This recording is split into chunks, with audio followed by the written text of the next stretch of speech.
We'll kick things off by introducing ourselves and then we'll dive into some of the content for today. My name is Sarah and I'm the local extension educator here in Cook County with University of Minnesota. And my role is to connect local residents with all kinds of resources from the University of Minnesota. Some of our focus areas are around horticulture and agriculture, as well as families and family well-being. And I also manage the Cook County Community Center as part of all of that. And I have with me here, Anne, would you like to introduce yourself? Sure. Know most of you, Ann Sullivan, and I have just been very involved in wildfire presentations for the last 3 years as Cook County Commissioner for District 4. So many of you are in my district.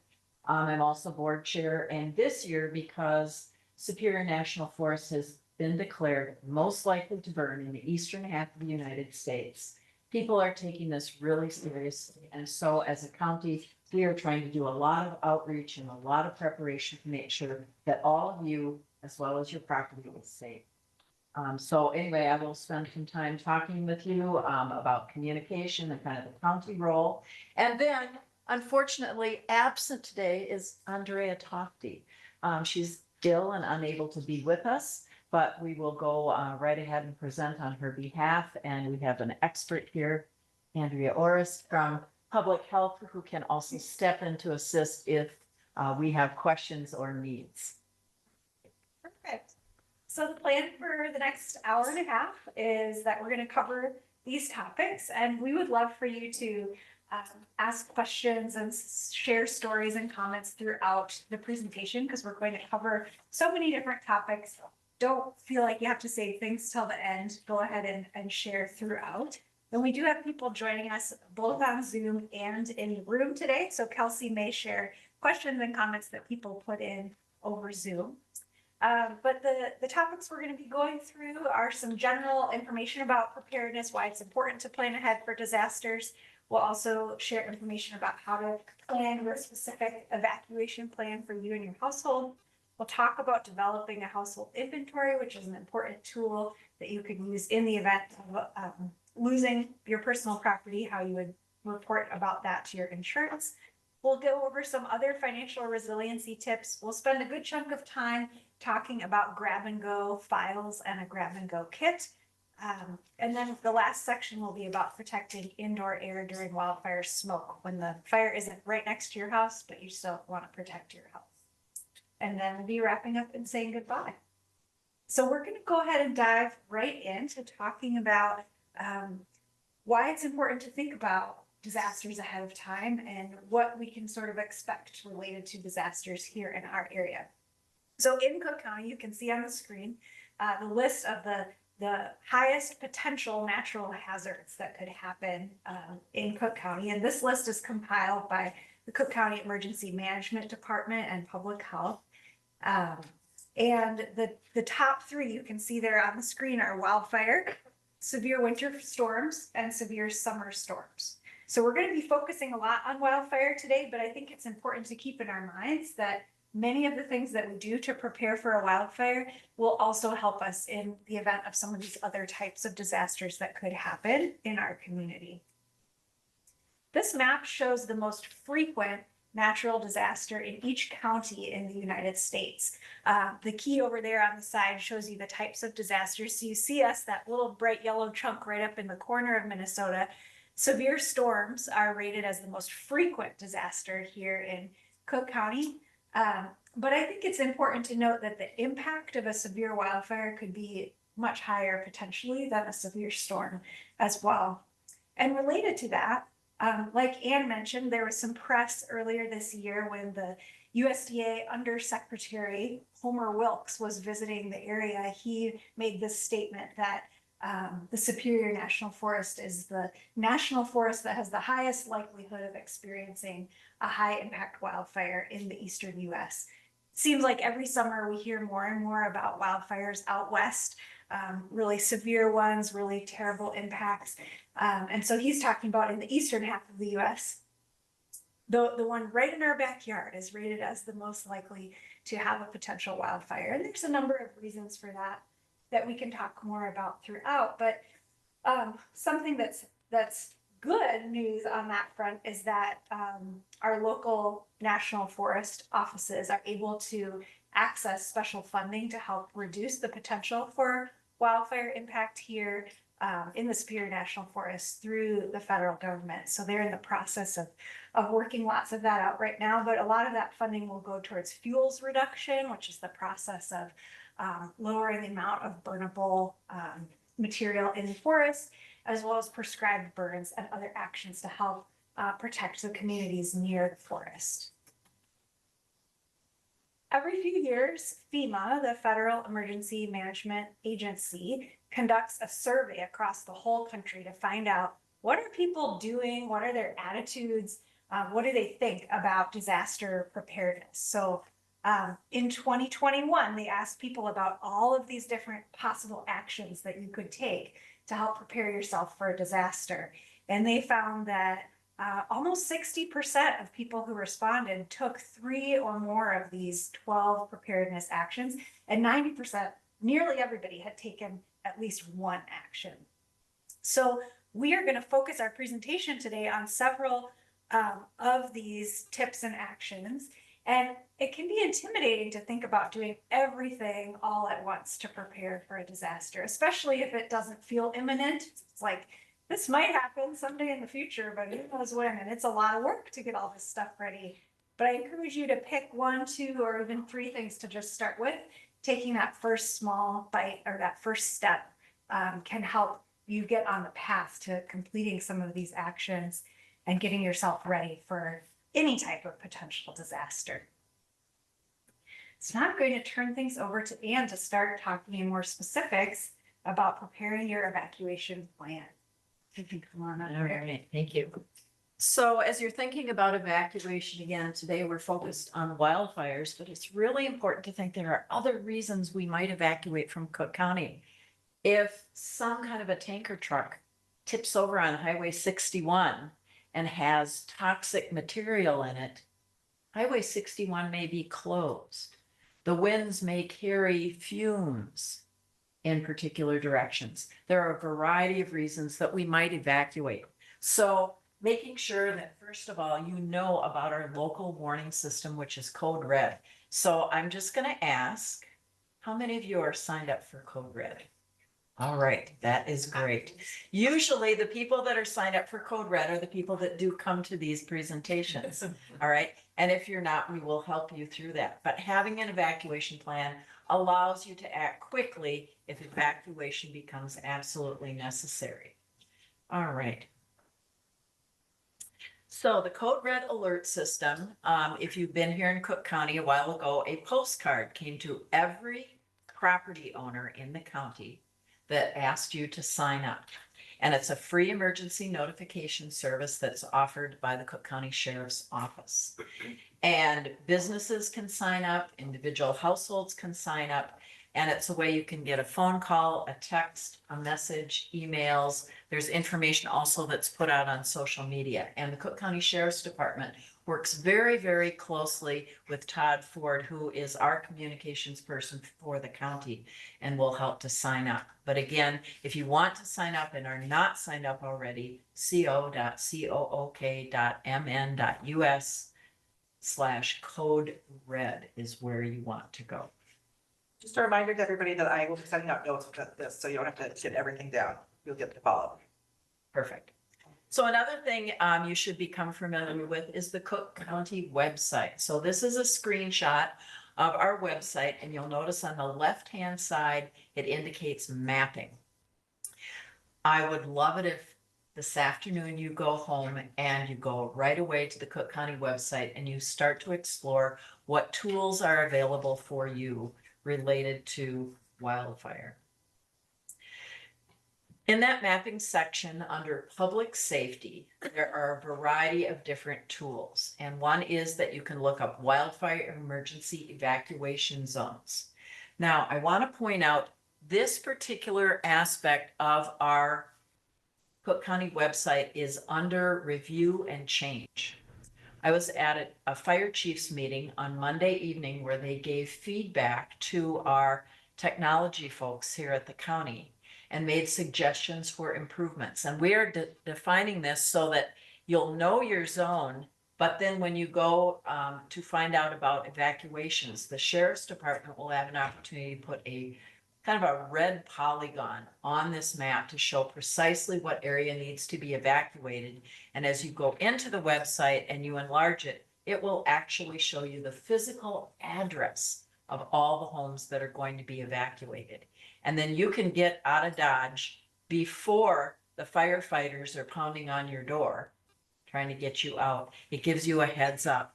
And there is a form that you can complete either online. You can see where it says emergency evacuation registration form. That form is a form you can fill out online, or there's actually a QR code that we are creating so that you'll be able to put that on your phone. You evacuate, you get into a safe area, and then you contact the sheriff's department through this QR code or through a computer and tell them that you've evacuated, who is with you, what phone number you can be reached at, and the physical address that you've left. That way we don't have to send firefighters into harm's way if you've already left. But this is a new tool that we are in the process of getting. So you'll click on this box and you can look at it when you get home to familiarize yourself with it.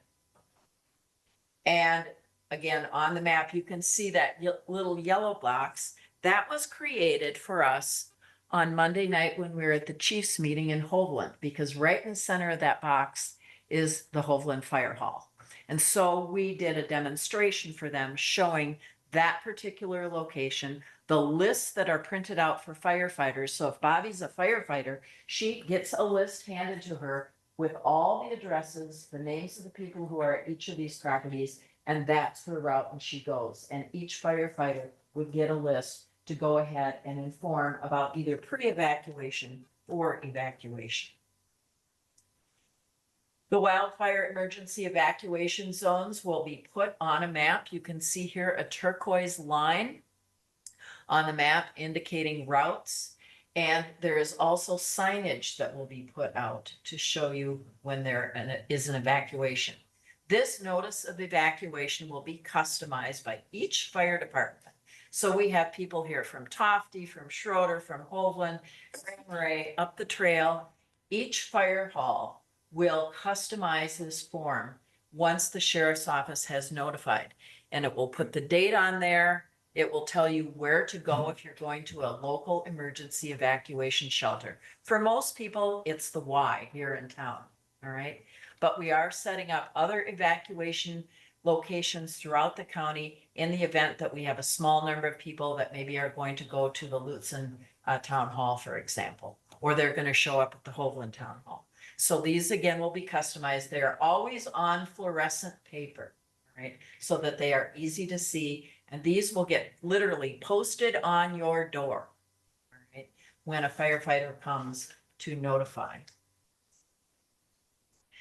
This is the form, again, that you fill out after you have evacuated and gotten somewhere safe. Don't fill it out on the roadway until you get somewhere safe. Your physical health is the top priority. All right. So you can see that there's categories. You're going to put your first name, last name, how many people are in your party, emergency contact name, the phone number that you are, and then are you leaving the property, yes or no?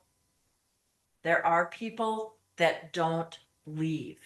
The firefighter comes and bangs on the door and she says to Scott, it's time to evacuate. And Scott says, I'm going down with the ship.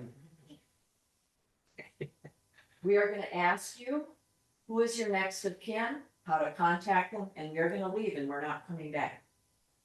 This is serious. That's what's going to happen. Right?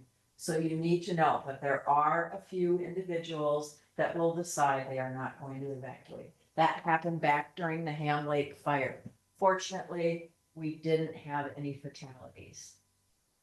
But we're just going to be straight and honest and upfront with you. That's the message you're going to receive. How many of you have a wildfire protection system, a sprinkler system? All right. You want to tell us a little bit about that system?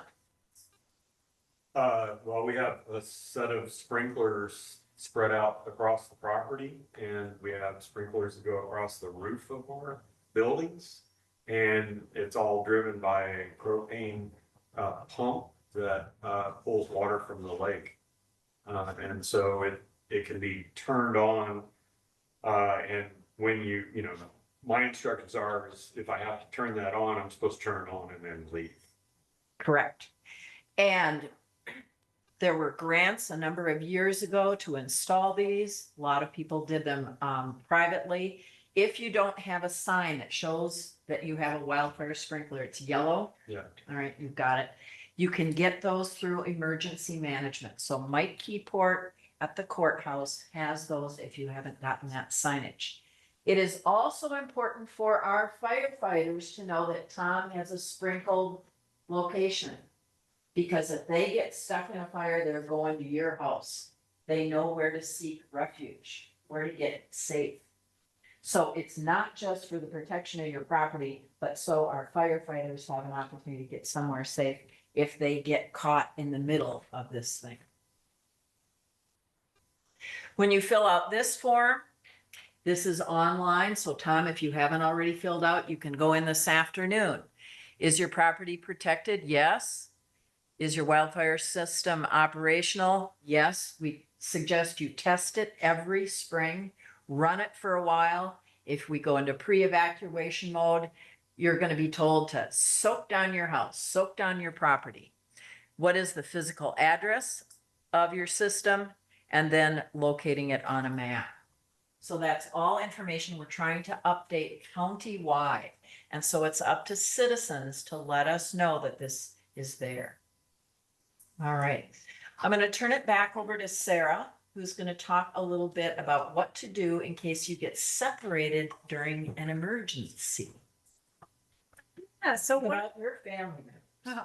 one of the handouts that you have in front of you looks a little bit like this. It says American Red Cross. It's probably the top one on your list there. So you can pull that one out and we'll work on it a little bit together today. But the idea of this is that you want to have a plan ahead of time with all the members of your household about what you're going to do if you need to evacuate. It's possible that you might not all be at home at the same time when an evacuation notice comes up. Maybe somebody's at work, maybe somebody's traveling, maybe you have members of your household who aren't always at home, like a college student or somebody on military deployment. So you're going to want to think through ahead of time, like what's our plan if we're all here together? And then what's our plan if we're not all here together? And something that this emergency contact card can help with is making sure everybody's on the same page about who your emergency contacts are for the family. One thing that it's got on there, it's like a two-sided card that will cut apart, and there's 4 of them. So if you had 4 people in your household, you could fill them all out. It's got a spot for you to put local contacts of people that's going to be the same for everybody in your family, somebody you could call. But also really important is to put an out of area contact. So let's say there's an emergency disaster going on. You end up leaving in separate vehicles and you don't end up meeting up, but you want to find each other. If you have a friend or family member out of the area, that you all have their same phone number written down, that person becomes your main, communication point for your whole household or family. So deciding who that person is going to be and writing down their phone number, because your cell phone might not work. You might get separated from things like that. So having this contact card right with you in your wallet, your pocket, somewhere where you're always going to have it, allows you to have that sort of meetup point and contact person planned out ahead of time, so you're not scrambling and trying to find each other during the actual disaster. It also has a spot on there to write, where are we going to meet up in our neighborhood, which for up here, as Anne mentioned, for most people it would be the YMCA. If we're evacuating and we're going to stay in the county because the fire's not coming right down into town, you probably are going to put the Y for that. But you also want to think ahead about where would your meeting up point be outside of the county? So outside of the neighborhood is what it has on here. And it's important when you're thinking about where you would go outside of the county to keep in mind various situations your family, you have pets. they're gonna be with you if you're evacuating. So where could you go that you could also bring those pets? You could look up ahead of time some phone numbers of hotels or motels that allow pets, so you've got a place to go, a place to call. A family member or friend outside of the area is another great idea for what your meeting place could be for outside of the county. And then on the other side of the form, it's just got spots to write your own information. And also the phone numbers for local police, local fire, and poison control. So it's sort of a catch-all, just sort of emergency contacts card for you. And it's also important to think about beyond pets, other people who might have special accommodations or needs in your family. Maybe you have older adults, relatives who don't drive, making a plan for who's gonna pick that person up, who's closest, what's our idea in various scenarios. And the same for children. If your kids are at school, what's the plan versus if they're at home? And then once you've thought through all of this, you have to actually practice. Because the odds are, if you just talked about it in the moment, you're not going to remember. So they recommend actually practicing twice a year. And we'll be talking more in the next slides about some of the stuff you would grab to take with you if you were evacuating. And so they recommend practicing actually getting that stuff and putting it in your vehicle with you and driving to that meetup point, so that you and your family have practiced what that is like and are ready if you have to do it for real.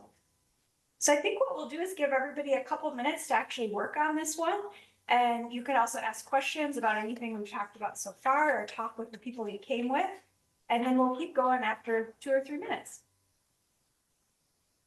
Another thing to note is that once you have that meetup point identified, both the in-town one and the out-of-town one, you can think ahead about how would you get there? What are the routes between your home and that meetup point? For many people, there's probably not a lot of routes, but it's good to know if there's a back road that you can take if the main road's not passable, so that you've got a couple of options planned out. So who knows if Highway 61 is closed, how do you get out of Cook County? Who can tell me if 61 is closed, let's say at the Cascade River? What do? How do you get out of here? Put it under Canada. If you've got your real ID or your passport. Are you western Cascade or east Cascade? So what you need to do, let's say we're here, we need to evacuate. 61 is closed right at the edge of town. We're gonna go up the Gunflint Trail to 8. We're gonna go across or west on 8 Devil Track Road up to the Great, and we're gonna go west on that dirt road. And it'll take us all the way down to Talkie. That is a required emergency evacuation road. That's why it's plowed in the winter. There's not many people that live out there, but it's plowed all winter long because it is our alternative to Highway 61. Say that again. It's the grade. All right, so you're gonna go north on the Gunflint Trail to Four Corners where the golf course is. You're gonna turn left. West. And continue on County Road 8 all the way to a dirt road called the Grade. You'll be out in the middle of nowhere. You'll be close to the boundary waters. It'll be beautiful. You may see moose. I highly recommend the drive on a time other than when you're evacuated. But that is the other route out of Cook County, the Grade. And it will take you all the way over to the Sawbill Trail. You scoop down the Sawbill. I got a question for you, Aaron. I've read that this summer they're going to take the bridge out or the culverts out of the Cascade River under the Great. Plan B. There's always a route. They never close that road. What's your plan B gonna be? That, you will still take that route. There will be a place to drive around. Have a workaround. Yep, they do that for all the highway construction, all the culverts that they replace. They never Where do close. you go when you get to the grade? You go west or? You can only go west. Yeah, left. You have- Yeah, so take It'll it. take, it's a turn. You can only go right or left once you get to the grade. You can go right and come back to. You'll go down Trestle Pine. Yeah, which is another reminder. It's helpful to have a paper map in addition to your cell phone. A lot of these back roads, you might not have cell phone service. And just And your battery might go dead on your cell phone. going for a drive and checking it all out is never a bad idea. Yeah. Yeah. All right. Any other questions on that one before we move forward? Okay. So next we're going to talk about some things you can do well before there's an imminent evacuation or imminent disaster. And these are actions you can take that are going to put you in a much better position if you do end up losing your home or some of your property or possessions due to a wildfire or any other kind of natural disaster too. So you've got another handout in front of you that's called Household Inventory. There's nothing too special or fancy about this. This is a template from the U of M that you can make a household inventory on a regular piece of paper or on any kind of spreadsheet or computer program that you want. The idea of having a household inventory is that if your house were to burn in a wildfire and you do have insurance, which we'll also talk about the importance of having insurance, if you don't have all of your things written down and documented, it's going to be very difficult to make those claims and get the compensation that you need to rebuild your life following that disaster. So this one can seem like a really daunting task because it asks you to really document all your stuff. And in addition to writing down all your stuff, it's even better to have photos of all of your stuff or a video of things that are in your home. So has anybody done a complete household inventory? Kelsey? Not for my house, but for a store that we're going. It is a lot of work, but you have to do it retroactively. Yes. So much easier to do beforehand. And there are lots of stories of people who faced flooding or other kinds of disasters trying to recreate this after the fact, and it is so much harder. So taking half a day, getting some really good snacks going, and just going to town, walking through your house, writing down what the items are, if they have manufacturer's model information, when you got it, if you know what the value was when you bought it new, what it would cost to replace it now. And then you can pull this out in the event of an actual disaster. Now, top key, very important thing, if you write all this on a piece of paper, don't keep the piece of paper in your house. If your house burns down, then you'll have lost it. So they recommend either keeping it in a safe location outside of your home or keeping it on a computer file that's in the cloud or that you've emailed to yourself that you could access from anywhere. Or a flash drive. Yeah. Put, in your evacuation stuff. Yeah. Sarah, would a photograph be considered legal documentation for an insurance company as much as paper inventory? I think they want you to have both. Both? Like they would Okay. prefer that you have pictures that accompany this inventory Gotcha. document. Okay. Yeah. I can tell you for us that we use the pictures to go back and complete a sheet. So even if you don't have, if the system doesn't do it for you in some way, it can be a great tool to take the pictures to then be able to go and look at the things. Gotcha. Yeah. Because you forget very quickly about all the things that you own. Oh, yeah. It's surprising. Yeah. Yeah, and this sheet is just page one. If you go to that link, which is on the email that everybody got, this home inventory link, they have a one you could print off that's like 10 sheets long because most people are going to have more than what will fill up this first page of stuff. We all tend to accumulate stuff, but it can be really helpful. And the other thing it can be helpful for is double checking the insurance coverage that you have. Do you have enough insurance to cover the things that you own? If you truly were to lose them, what would it cost to replace the things that are valuable and important to you in your life? So once you've completed that home inventory, it can be really helpful to take that with you to a conversation with your insurance agent and ask them to just go over the coverage that you have and double check if you've got enough, because most people do not have enough insurance. When they get in a situation where they really need it, they learn that they did not have high enough coverage. And it's important when you're having that conversation with your insurance agent to understand some of the terminology of insurance so that you kind of know what they're talking you through, and to not be shy about asking questions if there are things they say that you don't understand. And when we're talking about insurance related to the home inventory, we're talking about homeowners insurance or renters insurance, both of which are very important. So if you are a renter, it's really important to know that your landlord's insurance does not cover your personal belongings at all. And so taking out a renter's insurance policy is really a good idea to protect your own belongings in the event of a disaster. But it's also a good time when you're thinking, like, you're not in immediate evacuation mode, you're thinking far ahead, to think about other types of insurance as well.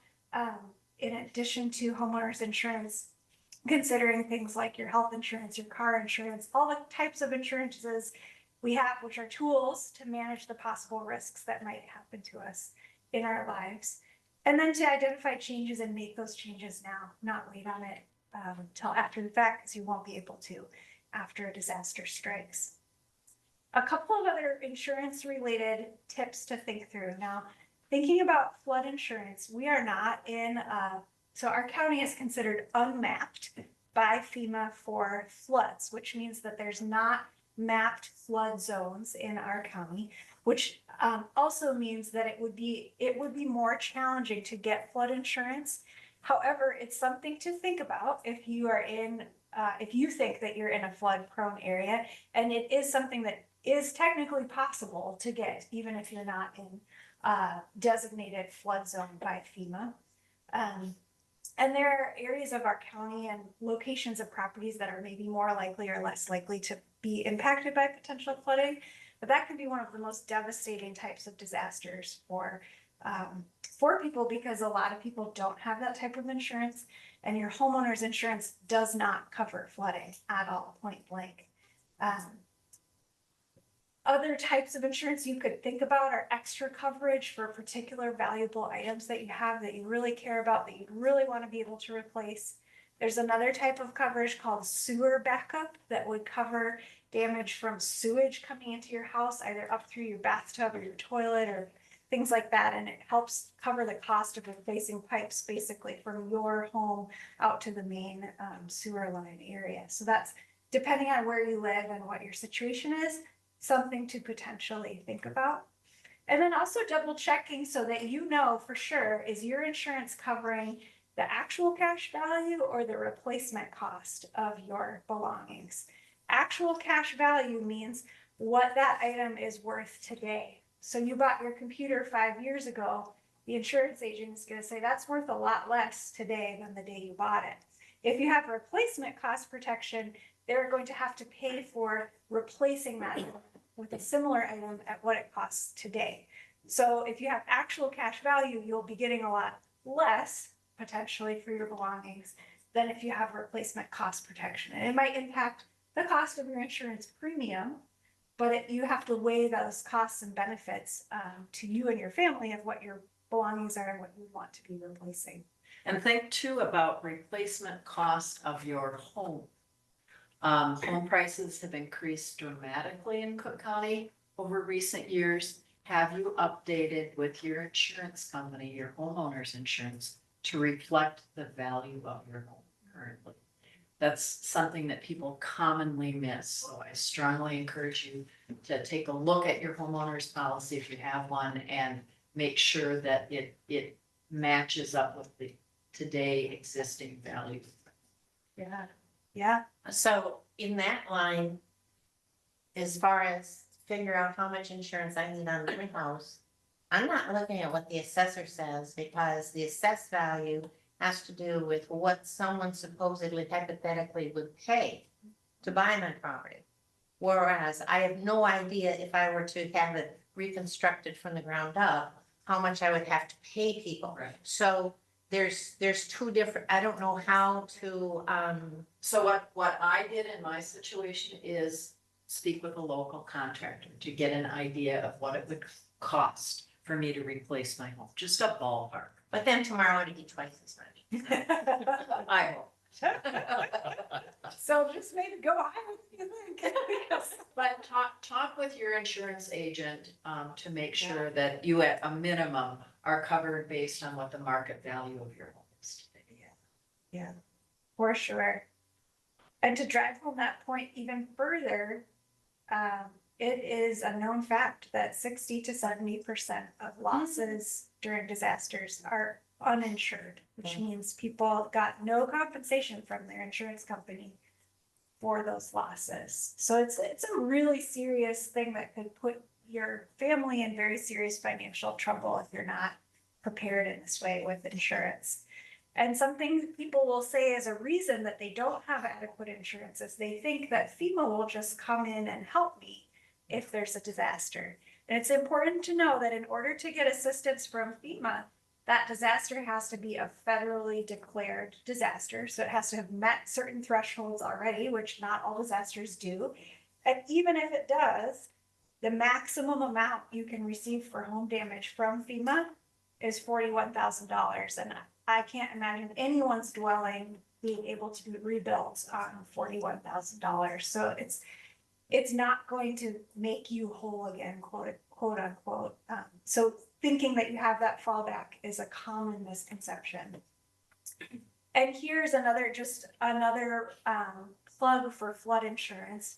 Because our homeowner's insurance does not cover it, and just an inch of water can cause that much, $25,000 in damage to a home. It's a really important thing to think about.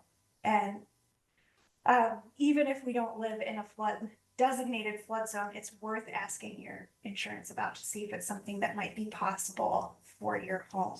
That floodsmart.gov website has lots of information about flood insurance and lots of statistics and tips and things about it if you're curious to know more. I think one thing to also say about that is that the risk of flooding is higher following a wildfire. So if there's been a wildfire that has swept through an area, the ground is scorched, a lot of the things that would capture water, like trees, might be gone. So if we had heavy rainfalls following a wildfire, that water is going to move across the landscape really quickly and might have the potential to flood your home if it were still standing more easily. Andrea, you had a question. Yeah, I know we're talking about homeowners insurance. Yeah. I'm curious, like, if there's a wildfire and say you leave a car behind, Yeah. is it typical that like car insurance would replace or, pay to replace your car if it then was completely damaged in a fire? Yeah, I think you'd want to check your specific car insurance policy to find out if that type of coverage is available, and then to think through in your family evacuation plan. Okay, if there's two of us in two cars, are we taking both cars? Are we going together in one car? What our plan is going to be? It looks like when I looked it up, that you have comprehensive coverage, it's most likely covers it if you collision coverage, it's not. And then you want to think again with car insurance, they can get pretty stinky too about that, like cash value versus replacement value stuff. They're often not going to give you the actual cost of a new car versus what they think the value of the car that got damaged was. Yeah. A few other things that you can do to help boost your financial confidence leading up to potential disaster, which are also great tips just in general, regardless of the potential for disaster. One is about creating and using a spending plan. This is just the basic concept of budgeting, knowing exactly what your monthly income is, knowing what your expenses are, and knowing how much cushion room you have, because that's going to help you make some decisions going into and coming out of potential disaster situations if you really know what's going on with your finances. There are lots of snappy, fancy tools out there now that you can use to manage your monthly spending and keep track of it, but good old pencil and paper works just as well too. So thinking through and talking about it as a family, how you want to keep track of your expenses and your income can be really helpful, and an action you can take anytime, regardless of the danger of a disaster. And related to that is determining your debt to income ratio. So this is the ratio of debt payments that you have each month compared to your income. And one important thing to note about this is that mortgage payments are not included in debt in this calculation of a debt ratio. So this is talking about like credit card debt you might have, medical debt, student loan debt, any kind of debt that you're paying on every month. And it's ideal to have 15% or less of a debt to income ratio. But the reason that they talk about this in terms of disaster financial preparedness is, let's say that you do have a catastrophic disaster and you're going to be looking to really rebuild your life.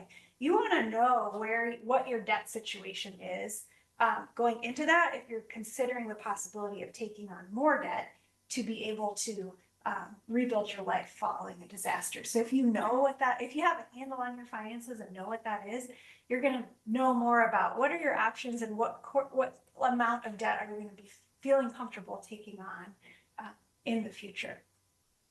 A couple other ones to point out are developing an emergency fund. If you have a catastrophic disaster to your home, having that emergency fund ready to go, it may be difficult to get back to work right away if you're working on things like rebuilding your home. There could be interruptions to work and things like that if that disaster impacted the whole community. So having 3 to 6 months of your income saved up and in a liquid, which means you can get it really easily. So it's not invested and hard to find. It's right there in a checking or savings account. Something that often trips people up with emergency funds is they'll have like a savings account and it's like, okay, this is my emergency fund, but I'm also saving up for a new car. And I'm also doing this, and it's all lumped together. And they haven't really divided out to realize like how much is just for each of these goals that I have. And so you want to make sure you have set aside, this is the emergency fund, and that's all of what it's for. It's not for anything else or any of my other financial goals. And the last one on here is having cash on hand. I've seen the internet go down and the credit card machines not work in Cook County before. Anybody else? It happens randomly sometimes. And in an emergency, the likelihood of something like that happening is much higher. So having some cash run is a good idea. Just not in a never house know. that's gonna burn down. You take it with you. Take it with you. So that you can still have access to resources if needed.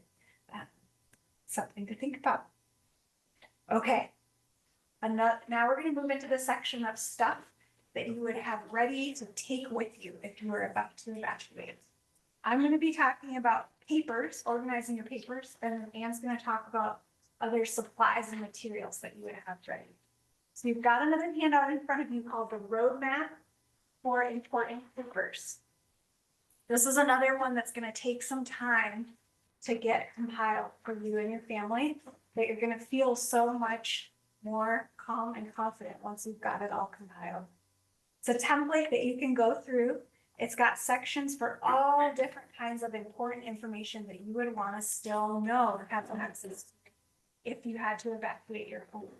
So starting with basic stuff like your contact, your social security numbers, that sort of thing, and then going into all the contacts for the important people in your life that have to do with your home and your belongings, like your bank, your accountant, your doctor, all of those sorts of people.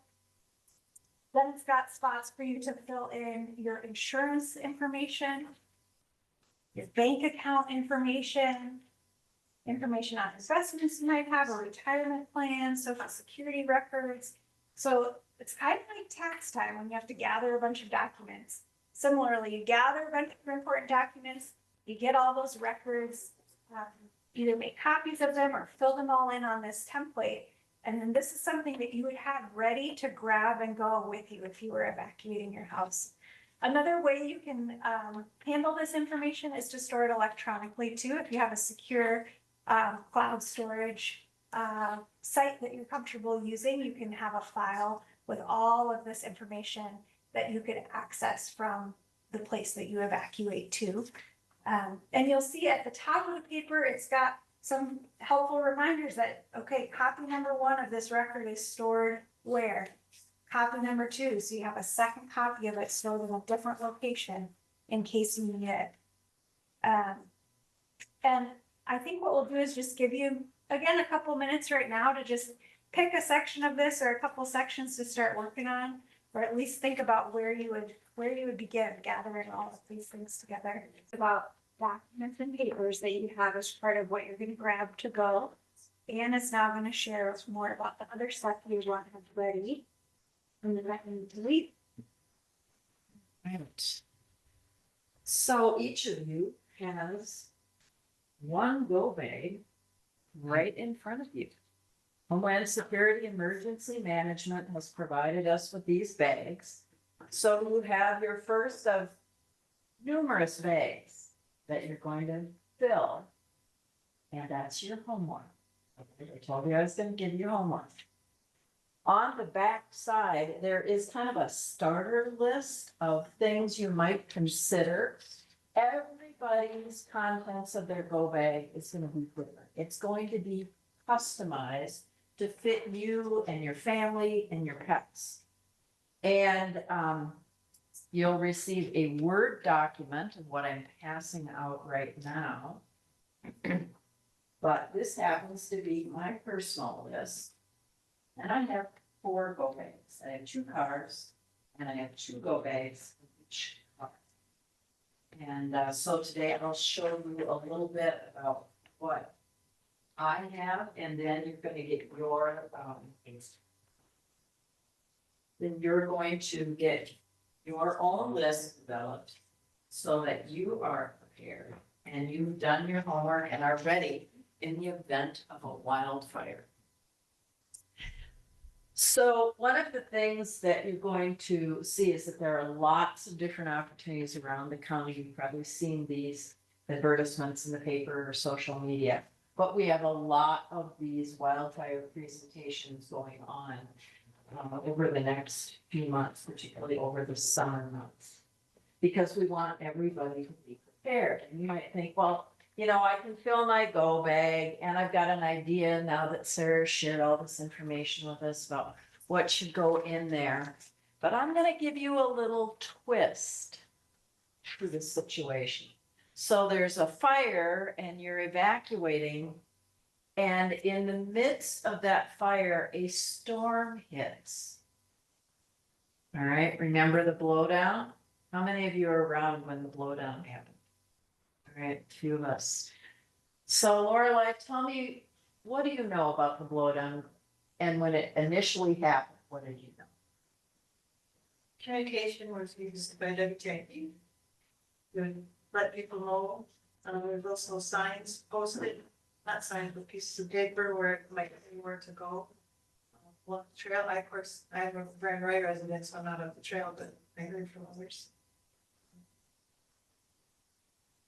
Yeah, it's will probably be a lot easier, less stressful if you have a plan. So one of the things that Lorelei said was WTIP, absolutely.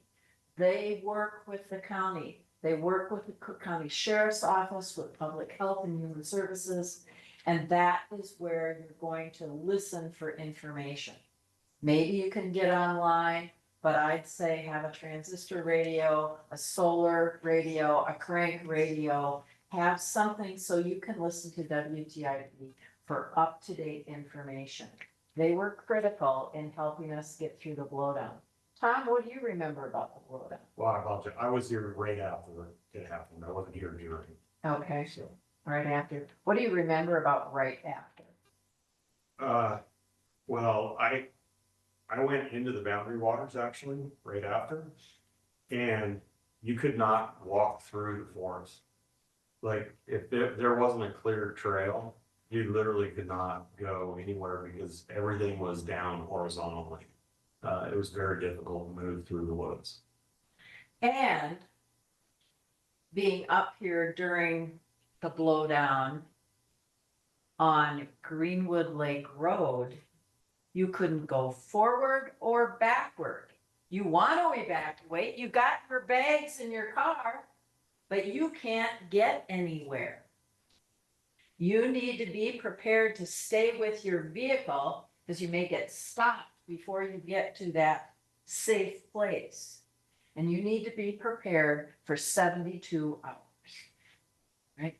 So that's why you need to customize your go bag. Right?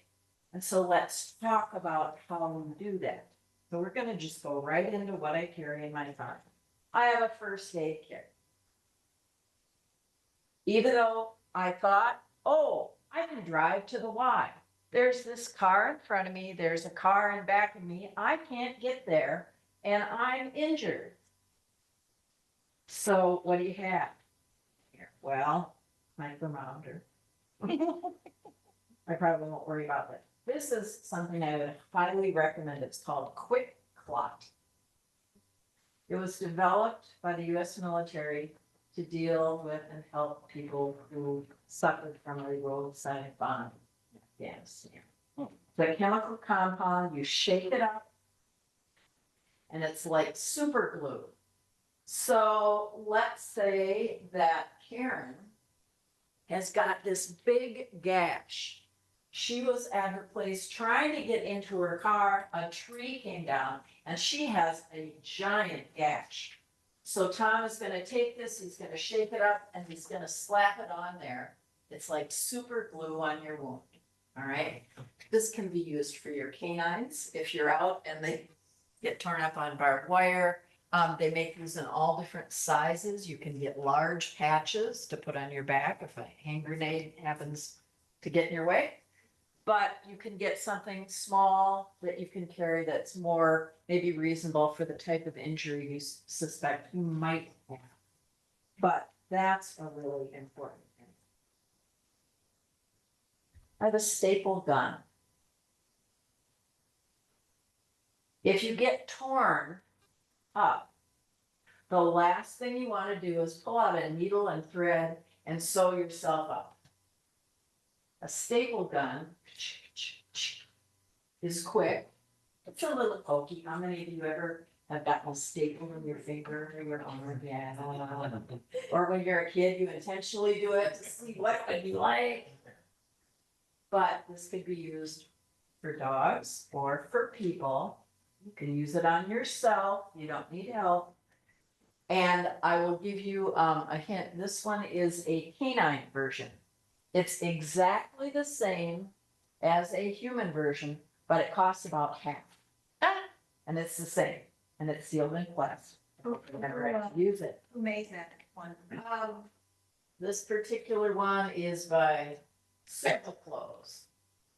But you can go online and do a veterinary staple gun or human one. A tourniquet.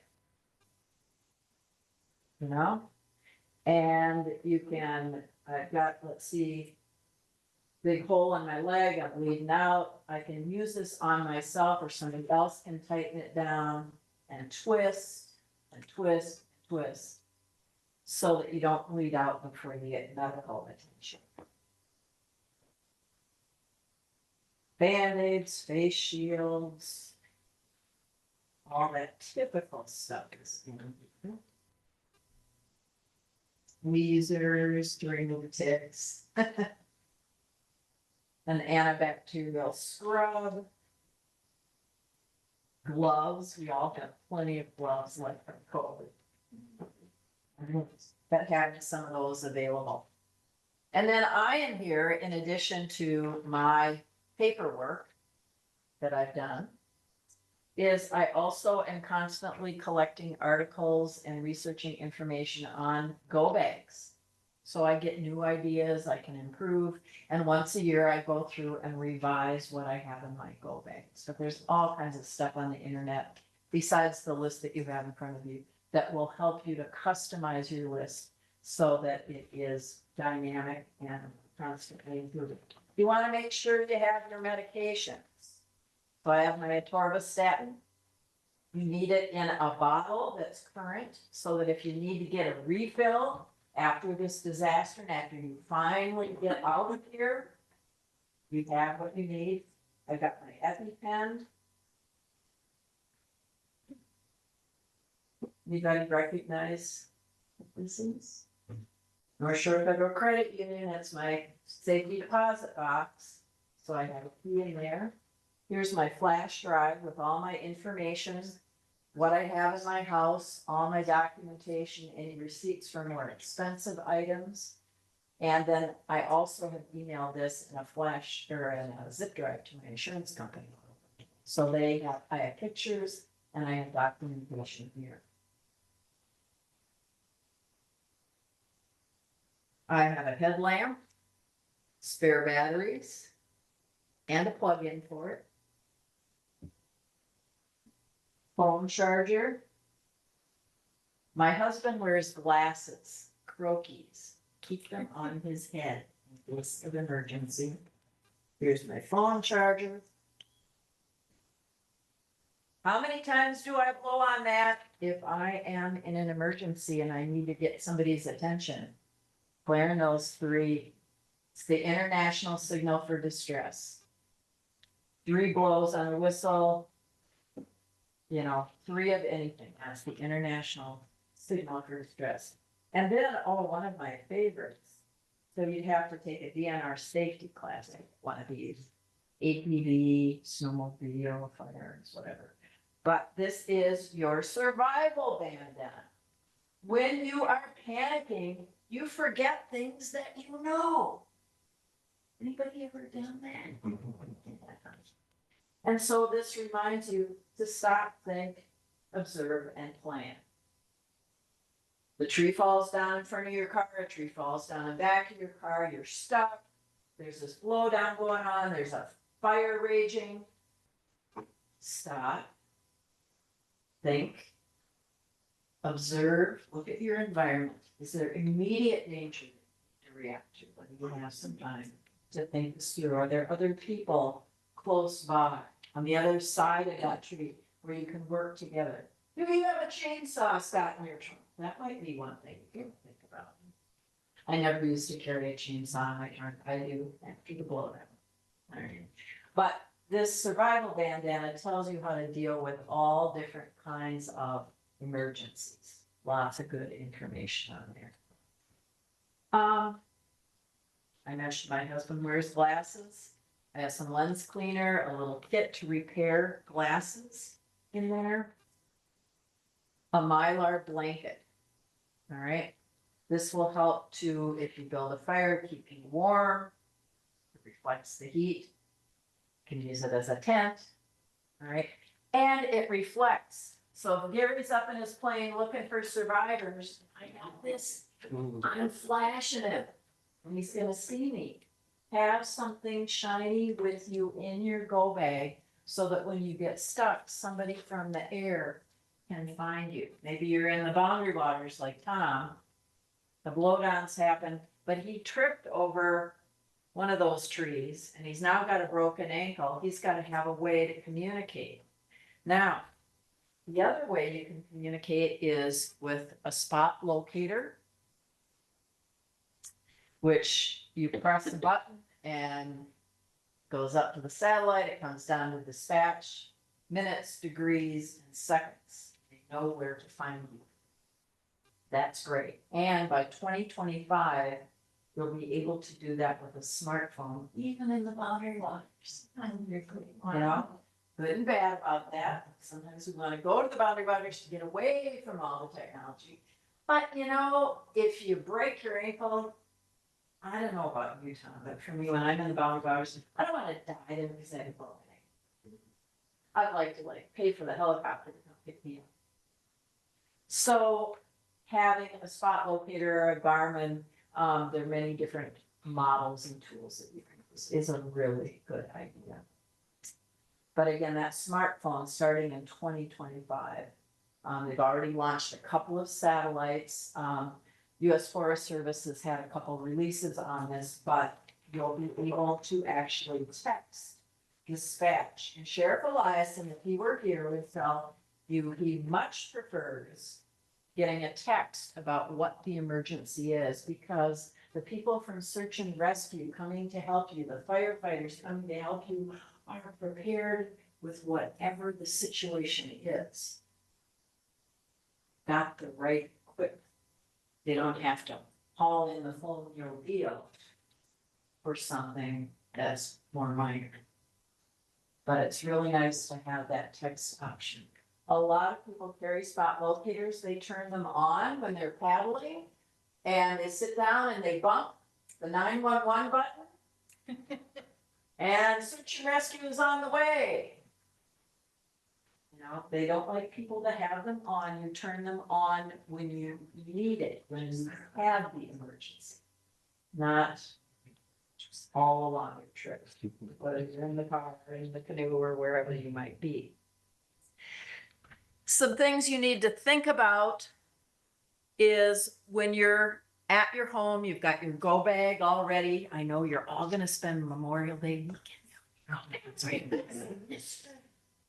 How about if I call you all Monday night to make sure you did your homework? I'm going to expect that you do your homework. But I also want you to think about, in addition to the go bag, when you leave your house, how to leave your house. If you find out that there's a fire and we go into kind of a pre-evacuation mode, we're getting ready. Park your cars in the drive out position. Think of yourself as a firefighter. You see them over at the fire hall. You know who's a firefighter or a sheriff or a deputy because they're ready to drive out. They're not going to back out. All right. So think about that in your own garage or on your own property, making sure that you do it. I actually have done this, put a key in the ignition and left it there when you're in pre-evacuation. You remember when the Gunflint Trail went into pre-evacuation a while ago? And so you have a key in the ignition, and then I have another separate key on my carabiner. We have 2 keys for each car. Disconnect your garage door. Why do you want to do that if you have an electric garage door open? You don't want to try to lift that dang door. Yeah. If the power goes out, it's really, really a struggle to get your garage door opener. So disconnect it and then you can just lift it up. If you have a doggy door, I have one in my garage for my 2 canines who I love, but close it because the fire's going to get sucked in through the doggy door. All right. You're going to close your windows. I mean, think about what can draw flame and hot embers into your house or your garage. Keep your lights on, shut off your fans, pilot lights, all of that. It says move furniture. That's something I haven't done. All right. To create an evacuation area. Close your fireplace damper if you have one. And water jugs and hoses out. That's for the firefighters. They may use the hose if you have one. So have it hooked up and ready to go. I have several 5-gallon water jugs. You know, if power goes out, my pump's not working, I can still use the toilet because I have those 5-gallon jugs. But they may use it to wet down your house. They might use it for drinking water. Who knows? But they recommend that you have those there. Again, come back to know where you're going to go to evacuate. So the Y is where my family evacuates. My son and my husband and I are all going to meet there. But if that doesn't work out, if there's a fire in town, we have a place east of town that we can get to on some dirt roads, all right, where we know we're going to meet up. So have that all planned out. Have some extra clothes and whatever, depending on the time of year. You can do a winter bag, a summer bag, just flip out whatever clothes you need. But keep in mind all the things that you might need. I mentioned a spot locator. I'm going to pass this around so you can see it here. I passed it around at school, and even the kids don't press the help button or 911. All right. But you can see I have a waterproof bag. I attached this to my canoe, like opening a fishing lights in here. I took this with me. And I got my fishing license, my watercraft registration. But here is the way a spot locator looks. You press the button, there's a little green blinking light tells you that it's on. And it takes about 3 or 4 minutes for it to kind of find the satellite. It's searching around. And then I'm going to press OK right now. That just went to 3 cell phones and 3 emails. 6 people were notified of where I am at this moment in time, latitude, longitude. But there's a help button. I've actually used this when I've had a flat tire and I couldn't get my lug nuts off. And my son came to the rescue. There's a 911 button. I'm not going to press that. But anyway, I'll pass sign. Does that require a subscription? It does. It does. And so I'm going to keep that subscription till my smartphone works. And then once I have my smartphone, I'll probably keep that. It'll be interesting to see that Spot and Garmin, all the manufacturers are going to come up with something. Because if your cell phone eventually goes dead, you still want another way to deal with it. So I'm holding on to all my stuff. Can you text them that one? That one you can't, but a more expensive model you can. That one I got, I was a school principal. when I retired from education, and my staff gave me that, because they know I'm always going out and Valley Waters or places. Always bring toilet paper. That is not on any list for a go bag, but I tell you, you want it, you don't want to grab the poison ivy beads. Gauze. Now. How many of you have a dog? All right. So this is more for canines, I hate to say it. I mean, you could use it for stuff. But if your canine is out there and gets injured, or even you're walking the Superior hiking trail and your canine steps in a trap, they go into an instinctual mode. And even though they know you and love you, they may not recognize their name, they may not recognize you, and they may try to bite you, try to take them, your paw. So you're gonna wrap this around their muzzle, so they can't bite you. So it's not just for splints. It's for canines. I have another chemical compound, it's called cold, ice cold.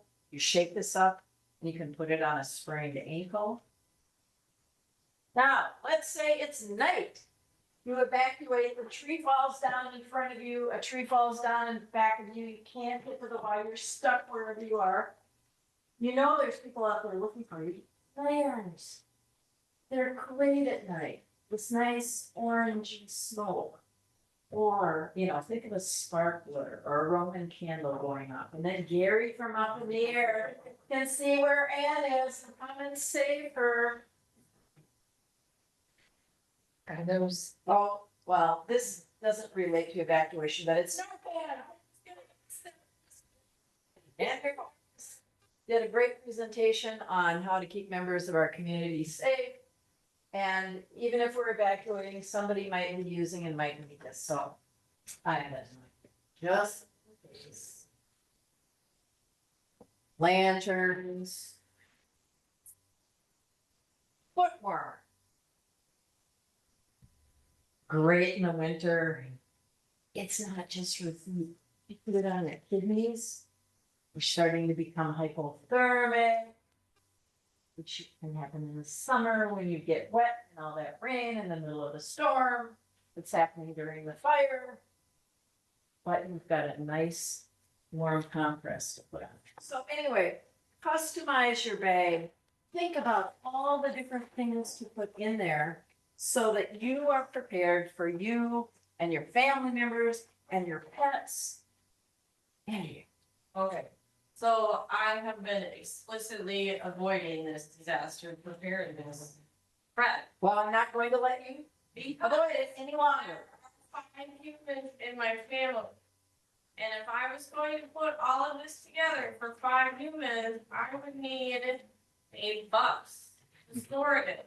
Like, I don't even know how I would get all of these things. Like, if it was just me, I could do all of this and that would be great. But 2 people are, but like, 3 kids and 2 girls and a dog, and to have all of that stuff ready in a place all the time, like, so What I do is I have 2 extra sets of clothes sometimes. Yeah. Like, I have 2 bags in each car, and then there's stuff that I grab. All right. So if we go into pre-evacuation, I'm going to put together clothing, whether it's winter or summer, depending, you know. There are things that you're going to put together when you go into pre-evacuation, but at least having the essentials, a couple of bags in each car is absolutely invaluable. So Andrea, that is your homework. You're going to have to get a couple of these bags together. I actually have a whole bunch of little bags. I said, you do stuff. Yeah. So like some essentials and then having like a pre-evacuation list that I could add to seems more. Yeah. You're going to get this if you haven't already in a Word document, because nobody wants to type up their own, right? So I'm going to send it to Kelsey in a Word document. She'll send it to everybody that's online and to all of you. And then you delete what you don't like on Ann's list and you add your own stuff. All right. We're trying to make it as easy as possible for you to get ready. Sarah. Yeah. Go ahead. I just wanted to ask, what percentage of the time, and is there a pre-evacuation period before a bang, it's evacuation? Because I'm kind of thinking, how. It depends. It depends. There's really, I don't know a percentage, depends on the situation. But know that turning to WTIP, like in one of my other go bags, I have a crank radio and it has solar panels on the top too. And I just make sure I have that radio so I can stay in touch with them because they'll get out the pre-evac information, evacuation. We'll have it on the county website, you know, and we have generators and hopefully people will be able to access that. But we will do the absolute best we can. The main thing we want to do is get you ready and also help our firefighters and first responders to make sure we're not sending them into harm's way. And did they have pre-evacuation during the Greenland fire a couple of years ago? Yes. I have one more quick question, and if you're gonna answer at the interview, just tell me to hold on. I've been trying to find like a website or an app that shows like active wildfires in Canada and the United States simultaneously. Do you know of any? I've looked at them separately. never together. Separately, but not, because the one that I found that shows them together was totally not accurate. I don't even know if it was. I have a feeling because it's two different countries. Right. It's, yeah. Isn't it So insular separate. for? But the one thing that I think will happen is we'll get better at this. The predictions are that the wildfires, because of climate change, are to continue for at least an additional 20 years. So this is not getting ready for just the sun, folks. This is getting ready for life. Yeah, when I lived down in Finland, we were put into evacuation before this was a couple of years before the Greenland fire. There was just a small fire out by Isabella, and we didn't end up having to evacuate, but there was ample time in that situation. I remember my friend going back into the house over and over and putting more and more stuff in her car. So if you do have that warning, you're gonna have time to find some things, but having those essentials that you grab, the like real survival kind of emergency stuff. And food, you know, think about if you like to canoe in the Boundary Waters or camp or whatever, having some freeze-dried meals just in one of those bags. I know, you know, I love Camp Chow from up at Trail Center, and you can buy it in town here at Johnson's. I have a bunch of those in a Ziploc, and I can just pull them out and toss them.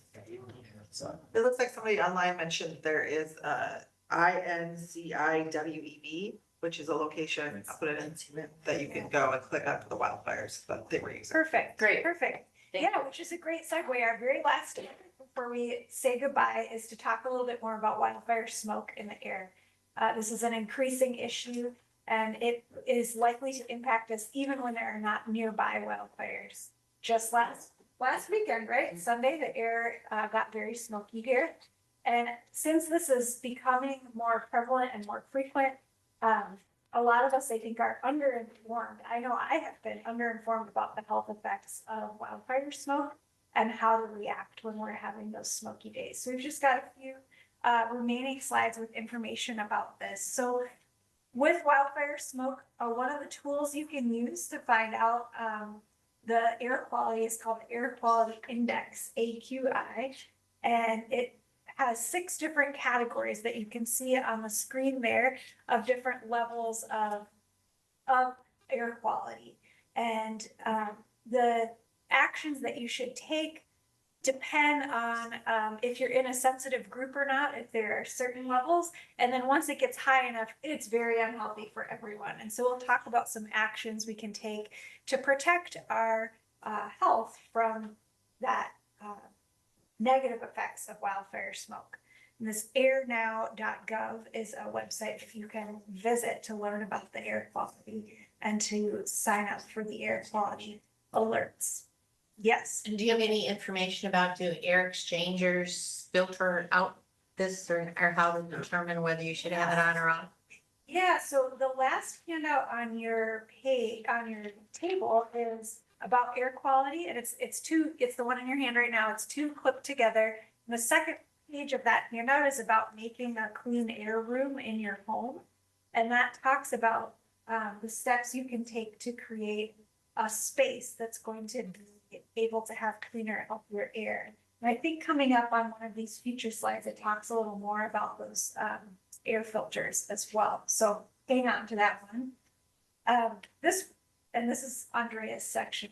I can't tell what presenter who's saying, but this one he was talking about just so that we realize the size of the smoke particles. So this is showing a piece of human hair, a piece of beach sand, and this 2.5 particulate matter is those fine particles that are in smoke that can cause those really negative health effects like shortness of breath, wheezing, coughing, chest pain, fatigue. And those symptoms are going to be worse for you if you have other conditions like asthma, COPD, cardiovascular, heart disease. So that's why on the previous one, when it talks about, unhealthy for sensitive groups, if you have one of those conditions, you would be considered in one of those sensitive groups, which it goes over here as well. Pregnant people, children, older adults, people who have other breathing conditions, that sort of thing. And then you also want to think about what your daily activities are. So if you're spending a lot of time outside, you're getting more exposure to that smoke. You're more likely to have some of these health effects happening if you're outside and engaging in vigorous activity versus just sitting outside for an hour, that sort of thing. And here's some tips on ways that you can reduce your exposure to if we're in one of these categories of bad air quality. Limiting your outdoor activity. When you go inside, if the smoke is bad, closing those windows and doors unless it's unsafe because of heat. So if it's super, super hot and you don't have a way to cool down your indoor air, keeping your body temperature cool is also important. But a lot of the time up here, it's not super, super hot. Even if we might prefer to have the window open on a bad air quality day, protecting your lungs and your health by shutting those windows is a good idea. And then as we were mentioning, filtering the indoor air through your HVAC system, a HEPA air cleaner, or even a very simple do-it-yourself box fan filter where you put one of those furnace filters on the side, tape it onto a box fan. Even that is going to help filter some of those particles out of the air. I think COVID brought us a long way with these air cleaners. They're really available now, and there's lots of brands and options and things. We don't have a specific recommendation of one that you should rush out and buy, but it's a good idea to have one on hand to help protect your indoor air. If you have air conditioning, setting it to recirculate is another thing that you can do. And if it's not working, if you can't keep your air in your home clean and you're feeling those effects, going somewhere else is a good idea. To a friend's house, coming into town, going to the library, spending some time out of that smoke is going to give your body a chance to get a break from it. You also probably still have some of those N95 masks hanging out in a closet, in a drawer. They're useful for things other than COVID. Wildfire smoke is another great way to use those masks that you have still laying around. This is another source that you can sign up for those free air quality notifications. So similar to Code Red, this will send you texts or emails. It's called enviroflash.info. So if you go to that enviroflash.info, you're going to be able to sign up for air quality notifications based on your home address from the government. And then this airnow.gov website is another tool that you can use to see a forecast for what the air quality is going to be like over the next few days. So that airnow.gov, when you go there, you'll enter your address and it'll show you what category you're in right now. This is set to Tofty, for example. And then it will also show you a forecast over the next today, tomorrow, and the rest of the week, what the air quality is forecasted to be like. There's another air quality forecast available just in the state of Minnesota from the Minnesota Pollution Control Agency. So if you head to their website and find the air quality forecast, you can see a picture of the whole state and what the air quality is expected to be over the next few days. And lastly, you received these on a handout as well, some links to additional resources. We spent a lot of time today talking about some of the preparedness actions you can take with finances and personal property and ready to evacuate. there's a whole bunch of other stuff you can do to make your home less likely to burn in a wildfire. And Firewise is your resource for that information, Cook County Firewise. And there's actually a great recorded presentation on the Cook County Higher Ed website from 2 years ago when we did a spruce budworm presentation. It was myself with Extension and our Firewise coordinator gave a talk about the basics of Firewise. So if you want to watch that one, it's recorded and available on the Higher Ed website. If you go to that cookcountyfirewise.org too, though, you can connect with Erin, who's our Firewise coordinator. He gets you connected with tons of information and even come out to your home and do an assessment for free with you of how you're doing so far and what tips he might have for creating what's called the defensible space. So the space around your house, making it less likely for that fire to get to your structure and burn it down. A couple of the other links on here are just for alerts from the Forest Service. You can see what's going on with fires in the Superior National Forest. And then with the DNR, getting a chance to see fire danger and burning restrictions. They've got great info on their website there. And with that, we're going to wrap up and say thank you so much for joining us. We've got a few minutes left. If you've got questions you'd like to ask, we'll stick around for a bit. But if you're ready to head out the door, thank you so much. And like Ann said, you're welcome. We got lots of homework, but good homework to help you feel more confident and ready for these types of scenarios. So thank you so much.